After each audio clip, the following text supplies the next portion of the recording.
I told you that isn't the whole story, and baby boomers actually had significant advantages that no longer exist for millennials and Gen Z.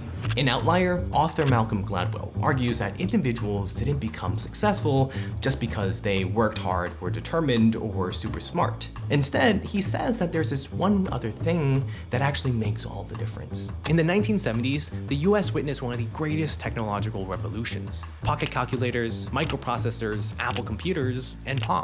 And from these breakthroughs, many software millionaires were created: Steve Jobs, Eric Schmidt, and Bill Gates. But author Gladwell argues that these individuals only became successful because of timing. Bill was born in 1955 to a wealthy family who could afford to send him to a private school that coincidentally had one of the newest and fastest computers in the entire world. By the time Bill was 20 years old, the Altair 8800, the first do-it-yourself computer kit, came out. And by now, Bill had thousands of hours of programming experience under his belt, and he was the perfect age. Old enough to start businesses, young and unattached enough to have the time to sink into something new and uncertain. If he was born a few years later or earlier, things could have been very different.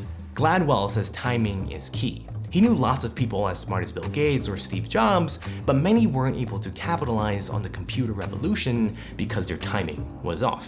Alright, so how does this relate to baby boomers? First, baby boomers were born after the end of World War II, the same time the US was going through an unprecedented economic boom. The US escaped World War II relatively untouched and much stronger than before. Wartime production boosted the US economy, creating countless jobs and raising wages. Industries like manufacturing quickly grew thanks to unprecedented demand. Americans wanted to buy new stuff for fun: cars, magic lamps, and clothes. While other places like Japan, Western Europe, and South Korea wanted American goods to rebuild from the war. That's why nowadays, after you receive your college diploma and you start your job search, you discover that entry-level jobs require 2 PhDs, 3 years of working experience, and an Olympic medal.